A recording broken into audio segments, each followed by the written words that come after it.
welcome to this week's episode of Say What You Mean. I'm Geoff, and for this week, I decided to do something a little special. I'm not only going solo, but I'm doing video this week, so hopefully everything works out, and I get to post a video, and you get to see my face.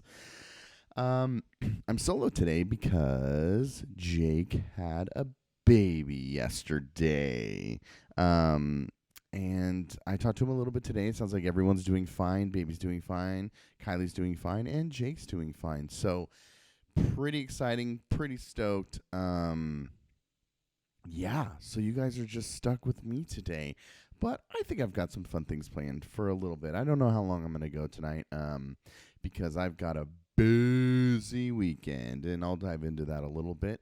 But yeah, I'm excited to be doing this by myself. I don't do it very often. I don't know who enjoys it or who doesn't because you guys don't tell us anything. So we just do what we want and you have to listen because I have the microphone and you will listen to every damn word I have to say. First of all, I was thinking about the internet and the early interactions that I can remember with the internet. And there's so many dark places you can go, but don't worry, I'm going to go darker. I was thinking about when I was younger, and I remember like those beheading videos came out, and they were on the internet, and you could go and find them, and you can go and watch them.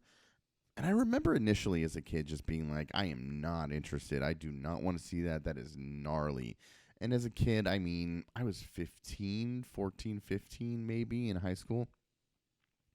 And as a dumb high schooler, inevitably, I'm like, all right, let's watch it. Let's see this thing. And I watched it. And I watched it, and what does that do to somebody who watches that at such a young age? Now at 37, when those things pop up, sometimes it makes me sick to my stomach to see those things. There was a guy in New York, it was on my news feed that came up, and this guy in Brooklyn was stabbed to death, and a security camera caught it, and you could see the victim, like tripping and falling, and then being attacked. And that was too much for me. I was like, nope, I can't watch this. I can't do it. So that's my bar, I guess, apparently, is just that. I mean, just a little too much violence for me, I guess. But then sometimes I'm watching, like, I don't know, people save the day in, like, a convenience store, or there's a guy in Portland who was working at, like, a smoke shop, I guess, and somebody was trying to rob it, and he threatened to have a knife, and then the clerk actually the guy threatened to have a gun, and then the clerk had a gun on him, and was like, well, two can play that game, and then he chased him out, and he was like, who the fuck do you think I am, or whatever, I don't know. Either way, I'm just thinking about all these things that are on the internet, and I don't know how many of you can watch them and like get through them. But I was thinking about another video. My friend Jesse sent me a video the other day, and it was of this boxer who is like has permanent brain damage and like is having to relearn how to walk because in a fight he got hit so hard in the back of the head that he's like permanently disabled now. And to me, that video effed me up. I was like, I can't watch this. Like, I watched the whole thing, obviously, not just the fight, but like the story of him and trying to now survive. Sorry, my nose is itching because my mustache is too long and I gotta shave, and it's just obnoxious. So if you're watching and you're wondering, like, what is he doing? That's what's going on. Anyways, so like this video of this guy and just trying to overcome just being rocked in the head. I'm just like even like some of these violent sports, I'm just like, I'll watch sometimes, but I can't. I don't know. Maybe it's just a young man's game to watch the violence on the internet and to watch these insane videos. But I don't know why I was thinking that. I think it was because of the things that I had seen recently on the news, and was just thinking about how, at a younger age, it's like, whoa, did you see this? Oh my gosh. And like you could sit through those things, or you would sit through those things. Where now, sometimes like these fail compilations, I'll get through two little blips of the video and just go, nope, and I'll move on. I don't know what that is. I'm sure some of you have thoughts out there, but I'm interested to know if any of you have watched these videos, if any of you still watch these videos, if you can, my stepdad has like a small collection of like those Faces of Death films where they were supposed to be like these films where you would see actually like people actually dying on the video. And I think they came out just to be all fake or something. But, when you think those things are real, it always makes it like way more intense. I'm thinking about also like Blair Witch Project, one of my favorite movies. It's so awesome. And I think I have such an affinity for it because at the time it was promoted as being real. And back then, I mean, there wasn't really any large narrative or, or space, I guess, to prove that it wasn't real, especially at my age. So when it first came out, I thought it was real. And then you watch it with them through that lens, it's terrifying. And now that you know it's not real, and then there's other things you can appreciate about it, the price and the cost that it took to make it, and just how I don't know. I think maybe I'm biased because of that foundation of thinking it's real. So when I watch it, I'm like, man, I can't believe like there was a time where I thought that this was real, and I was terrified at the fact that it could have been real. And so now when I watch it, I do appreciate those other things that I was talking about. The small budget and the just the production was small, and to make this film that did so well. And maybe that's 100% because of marketing, and maybe that's something else I appreciate and value. I don't know. I just been thinking a lot about the things that we expose ourselves to, and I wrote a note here saying why do we care about what we care about? I've been talking a lot about Taylor Swift, and most of the time that's me just jabbing some of our listeners because I know that they really enjoy Taylor Swift. But in all seriousness, it's like everybody is so obsessed with like the NFL and Taylor Swift, and it's so much conversations around her being at these games, and it's just like, there was another video I saw online about like a conspiracy. I think I can't remember the names of the players, but it was something like Kelsey, and then another player was like it wasn't Dumps or Leaves. It was some weird adjective type last name, and then the other last name was Swift. So they were like, "Oh, Kelsey, Leaves, Swift. The NFL is in on this conspiracy." It's like, if there's any evidence that people have too much time on their hands, it's one, what I'm doing right now, and two, the things like that people point out on the internet. But I'm just using that as an example of the things that people care about. And I know I care about dumb things. I'm literally surrounded by my toys and my Legos and those things that I think are fun, which I think is a healthy thing, sure. But I mean, in the seriousness of things that are in the world, I think Jake really hit on something with me last week when he was just like, I was like, I'm fed up with this world. I want to leave the planet. I want to just go away. And he was like, why don't you just leave the country? And I think he really hit something with that on that, because I was reading an article about how it was specific to Disneyland, but how people who have been to Disneyland and who enjoy Disneyland and who want to continuously go back to Disneyland, it's like a physical, emotional, like drive and response to go out and to explore and to have those things. And with me, Disneyland is one of those things. But I also think I have a drive to want to travel and to see places and experience culture and experience people. And I think that I've kind of not really done it. And that's just briefly, I've mentioned a little bit that I'm playing music again. And I'd like to think at some point maybe I can go to other places and play my music. Maybe just domestic U.S. obviously first to start off, maybe, or up here in the Northwest, and engage with people and share music and share things that I care about to other people, then hopefully encourage them to care about what I care about.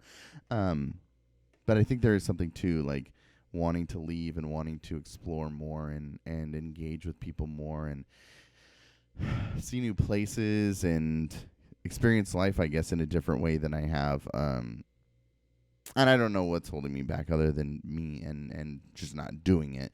I think there's some of those plans in the future, right? But another thing I'm thinking about is like I'm in these foster care groups, and a lot of times they'll post on these pages about like these kids who just need homes temporarily or just need homes to be placed in, and it breaks your heart. It breaks your heart. It genuinely does. I wish so much that I could help more.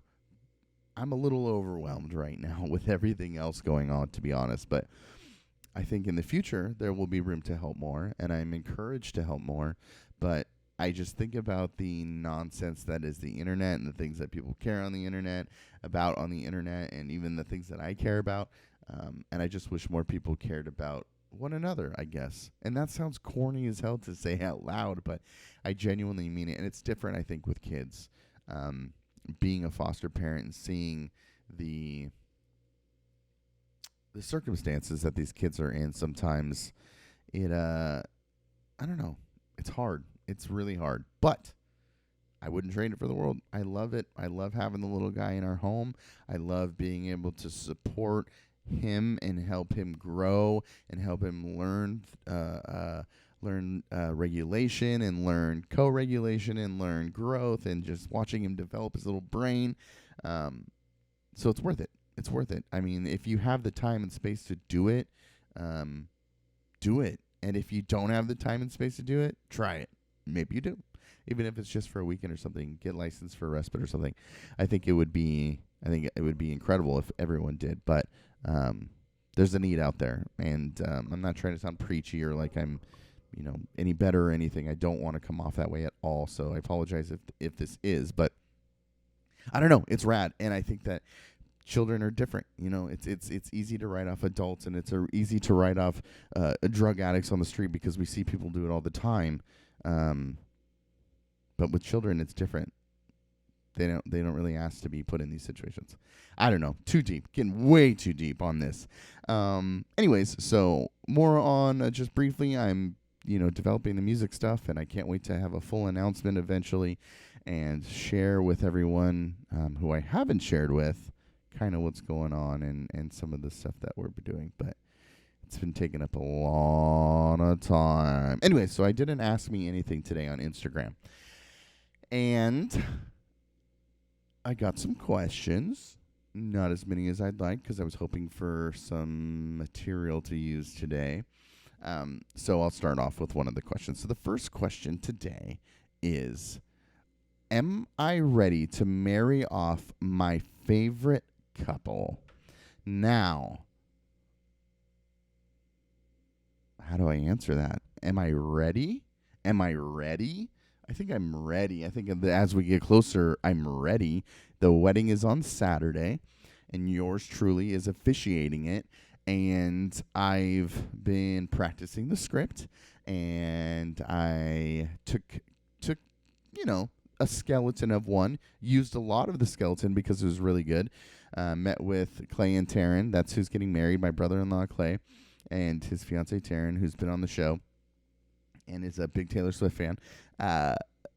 So, met with them and kind of talked about what they wanted and wrote them a questionnaire and kind of to get an idea of what they wanted in a ceremony. And then I just gave them some examples, and we kind of worked on it. Taryn sent me some other things that she really liked, and I think I constructed something that is it's probably longer than they want, but I think in the length are things that are going to be special, that I included because I think that they're special. A little some surprises. I'm not going to spoil. I'll talk about them next week. Some surprises, but also some really, I think, important things to say.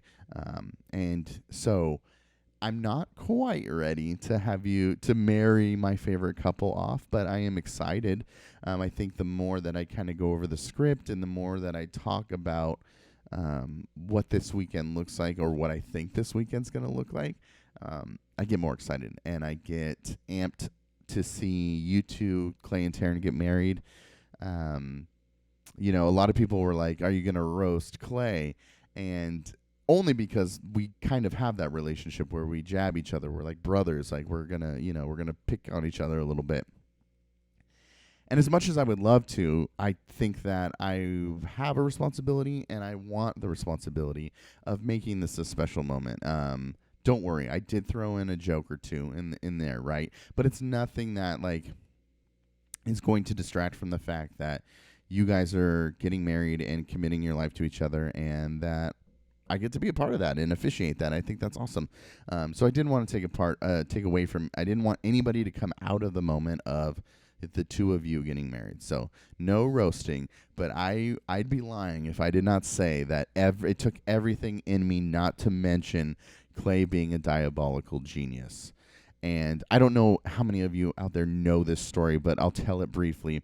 Clay was applying for a job, a trucking job that I was working at, and he filled out the application, and he was in the car asking me what to put on the application while I was working. And I'm like, I'm trying to like get work done, and he's just like, well, what do I say here? What do I say here? And then he literally asked me at the end of the application, like, what it says, what is your name that you go by or something like that? And he's like, what the hell does that even mean? So I just replied, just tell them that you're a diabolical genius. So he signed the application as diabolical genius.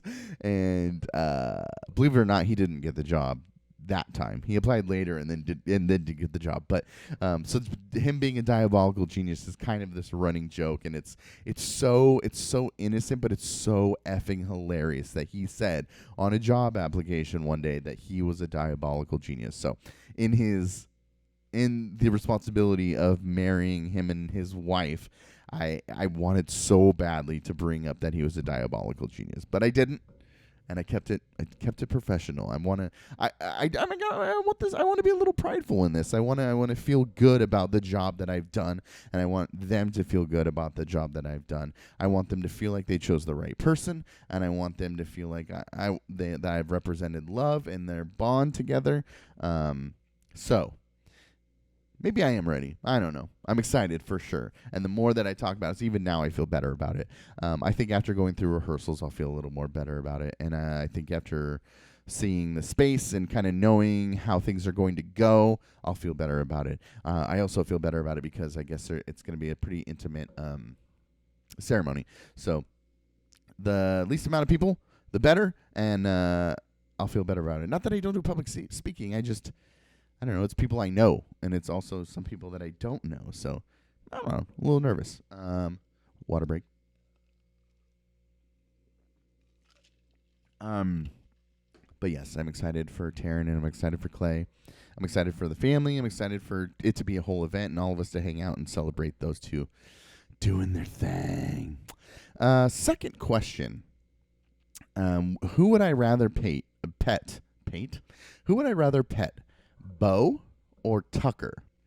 I'm wondering if the audience knows who asked this. But also, how does the person who poses the question not know the answer? I think I could tell you why this person doesn't know the answer, and I think that's because maybe I don't know the answer. Now that we record the show regularly over at Jake's house, I get more interaction with his son Wells, and I get more interaction with his pups, and even his wife. I'm seeing her more often now, and it's kind of interesting because Jake was always coming to my house and seeing my kids and our pups, and then seeing Jen regularly, and now I'm over there regularly, and I don't know. He's 5 minutes away. It's freaking awesome. But I would say that, I don't know who I'd rather pet. My gut instinct is to say that I'd rather pet Bo. And that's only because I love busting Kylie's chops about Tucker.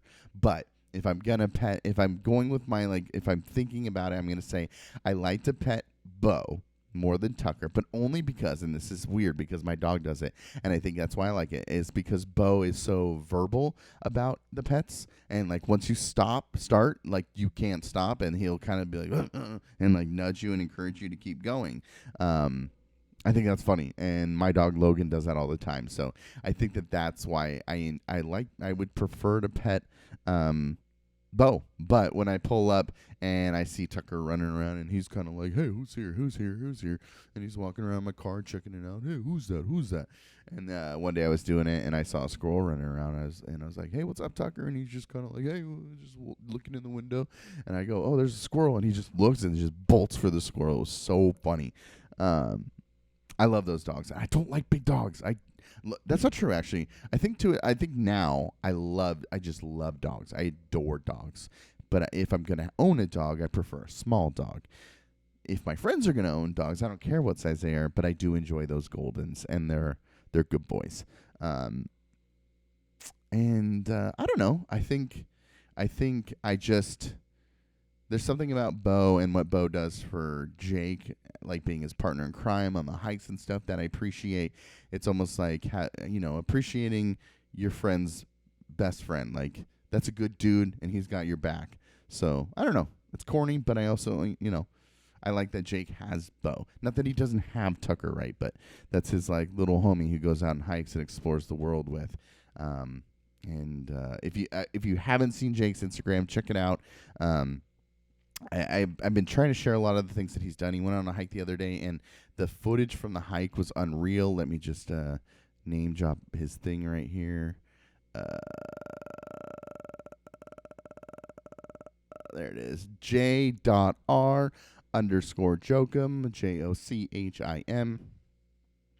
He's got a ton of his photography on there. It's freaking awesome. The waterfalls, the water, the landscape features, the most recent video of him and Bo hiking, it's insane. It looks unreal.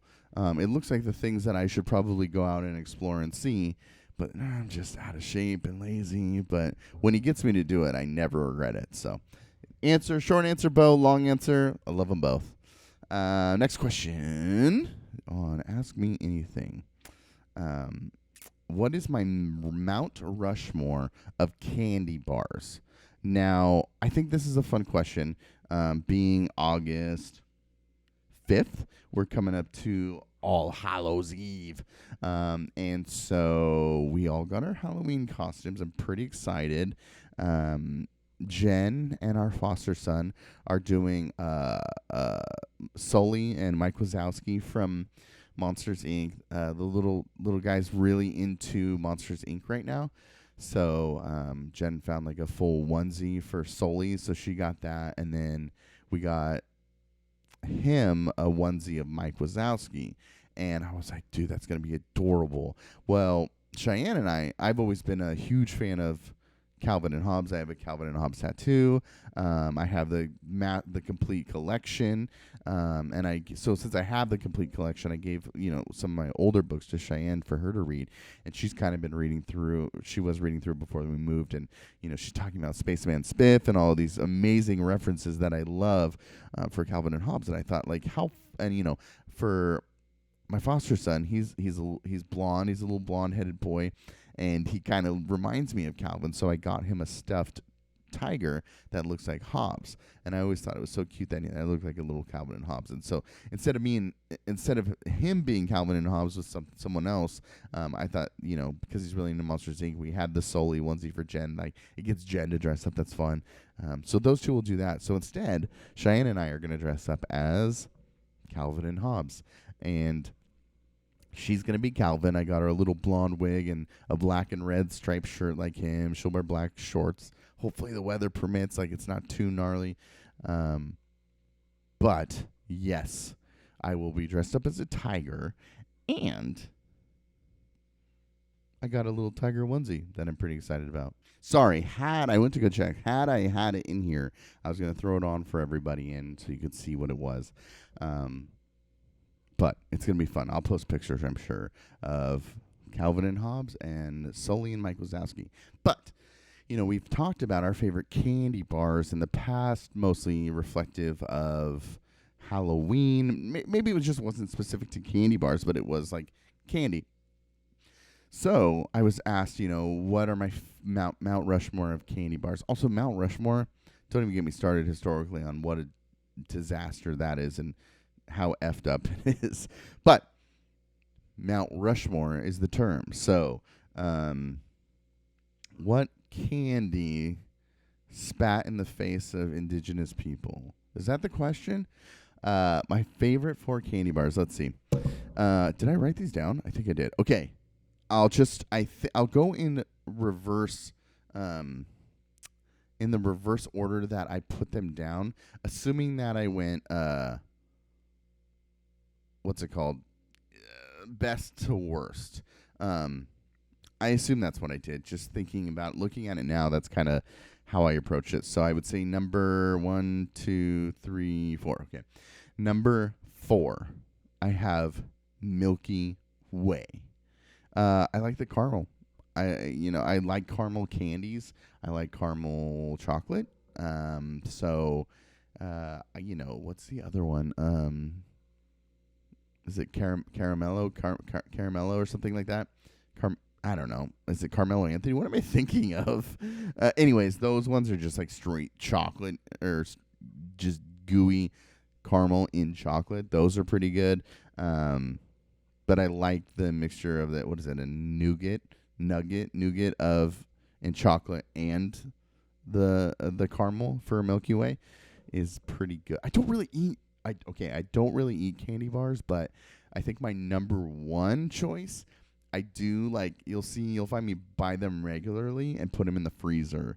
So, although I don't really eat candy bars, I will say number 1 is number 1 because it is one that I'll buy more regularly than the others and freeze them and eat them for like a little treat. So number 4, Milky Way. Number 3 is Kit Kat. I like the crunch. I like the crisp. I don't know. I just thought of this, like breaking them in 4s. Like, I don't know if any of you remember these. They have those giant fat, like just one Kit Kat. Those were a little gnarly, but I think I just like the small ones. I even like the mini ones. That's number 4. I just like the crisp to it. Sometimes, like 100 grand. I like those crunch bars. I used to like a lot when I was a kid. I just like a little crisp or changing it up with some crisp in my chocolate. Number 2, Toblerone. Now, I don't know if that is like, I don't know how many are even familiar with Toblerones, but it's like, what is it even? It's Swiss milk chocolate. Let's read some information here. Who cares who it's owned by? Produced in Switzerland. Chocolate bar. Kraft Foods owns it. Dude, everything is under just these like monopolies of companies and businesses. What is in it? You guys are probably yelling at me right now on like what is inside of it. It's what's it called? What is the crunch in it? What is the crunch in it? What, I don't know what these are. Whoa, you can order personalized ones for chocolate.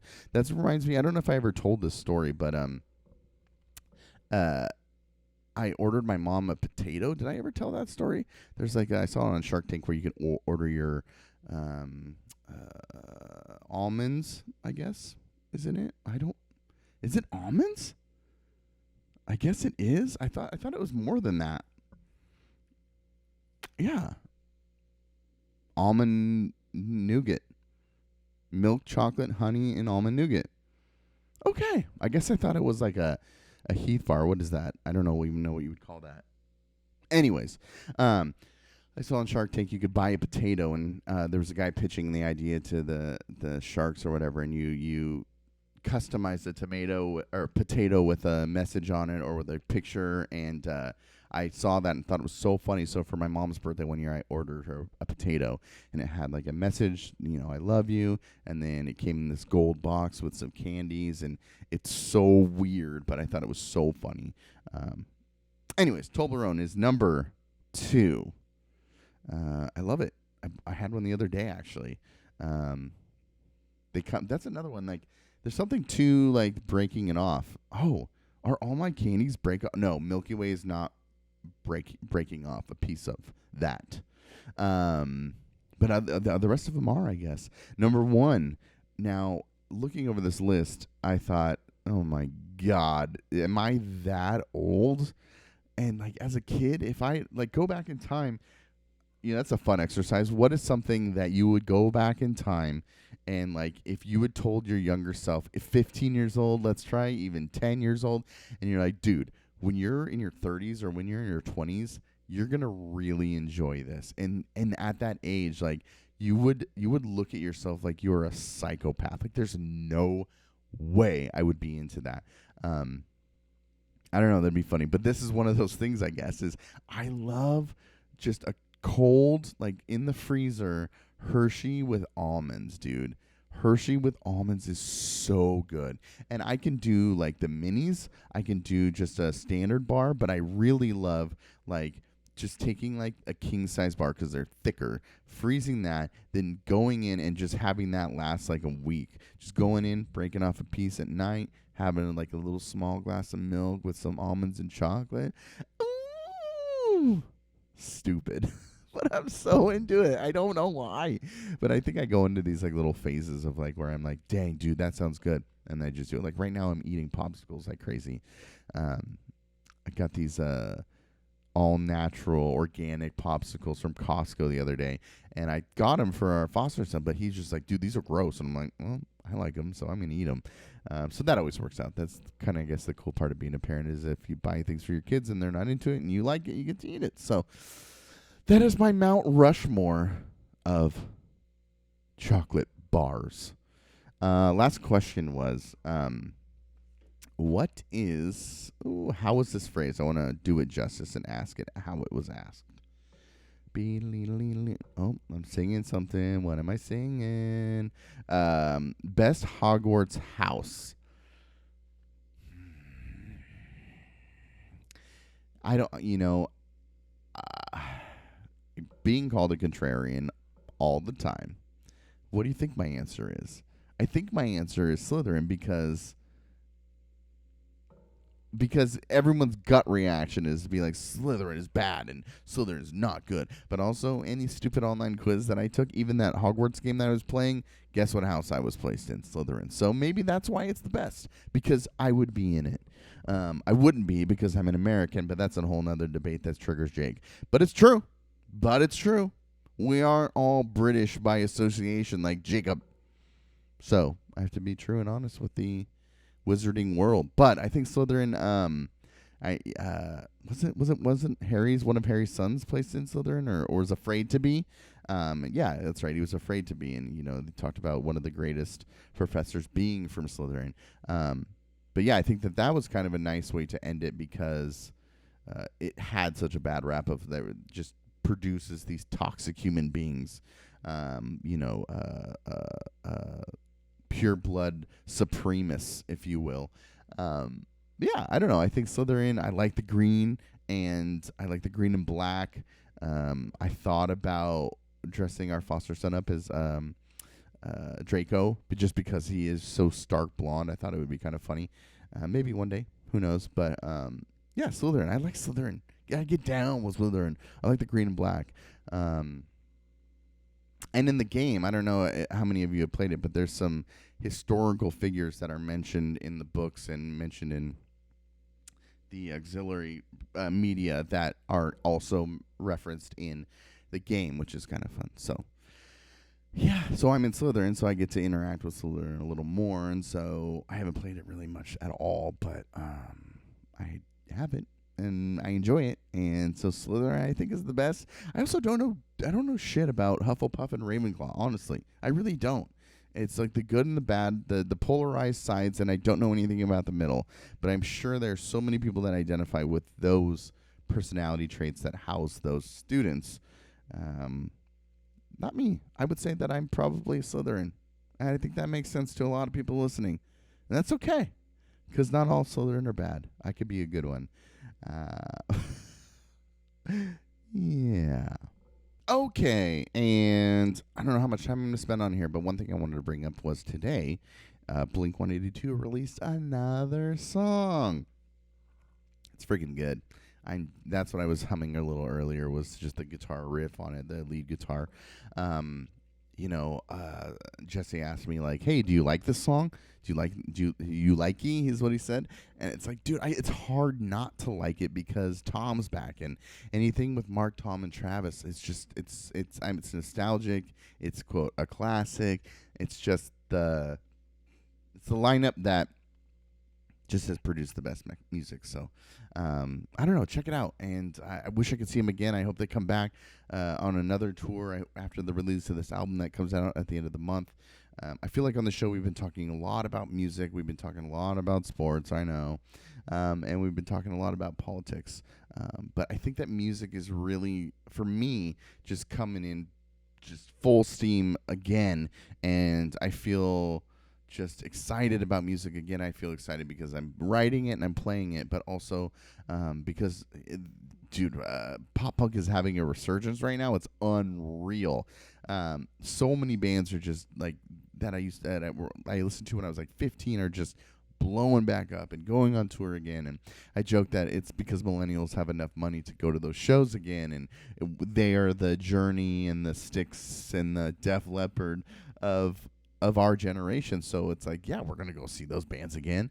And I definitely felt that at that All-American Reject show, just like, oof, we're getting old here.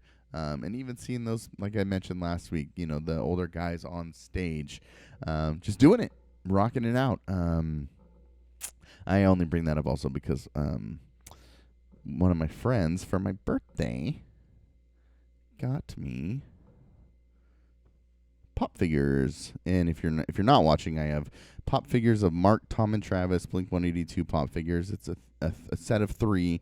I'd almost bought it 1 billion times, and we went out, and oh my gosh, did I even talk about that? Was that this week? No, it was last week. Was it last week? So I talked about it. I must have talked about it. Yeah, I must have. Anyway, so almost bought that pop figure Blink-182 1 million times. It's still in the box. I don't know where to put it. I'm kind of just keeping things to the side of the room over here by my work desk, which is what I'm sitting at. I guess I got to put more shelves up for my trinkets, my idols, if you will. Oh, this is a cute one. If you're not watching, I also have like these little figures of from Up. There's Doug the dog who talks, and Kevin, who's the bird from the wilderness that they're exploring. I got these little figures. They're not like actual Lego productions. They're like knockoff Legos of those figurines. But we've been watching a lot of Up, and the little guy loves it, and he loves Doug. He loves Doug on Disney. All the special little Doug Days is the name of the show. He loves that show. So I watch a lot of those shows. So it's always fun to find things that my kids are into to then kind of find a way to like have little trinkets and reminders of them. A lot of pop figures that I got around the room and stuff like that. Anyways, so I think that's it. I think we're going to call it good there. If you've made it through this whole thing and you've watched it, thank you for watching. And if you're listening, of course, as always, thank you for listening. Hopefully we'll be back next week. If not, I'll figure it out. I've talked to some people about doing guest hosting with me. So that's always a potential. If you're interested in guest hosting with me or guest hosting with Jake, let us know. Or if you just want to come on and hang out, it doesn't have to be politics specific. It doesn't have to be sports specific or music specific. That's what I love about doing the show is it's not for any particular audience. It's us just hanging out and talking about the things that we like and talking about the things that we enjoy and the things we do. Things we're passionate about, things that we're interested in and getting back into. And so if you want to come on and hang out and talk, do it. I think that a lot of people get intimidated when they sit in front of the mic and they act weird. And I know that so many times we were doing that in the beginning. We even still kind of do it now, right? We turn on these personas. I'm roasting Taylor Swift, even though I don't really care about Taylor Swift, but I'm doing it just as like, that's what Geoff does, right? Anyway, so If you want to come on and you want to hang out, you're more than welcome to. If you want to come on and just hang out with me, you're more than welcome to, because I'm sure that with 2 little ones, Jake will be more busy. And as always, with little ones, I'm busy. So we've been rocking it, though, every Thursday, doing pretty good. So you can always find this show every Thursday, new episodes every Thursday on all podcast platforms. Please like, share, and subscribe, and tell your friends. Bye, guys.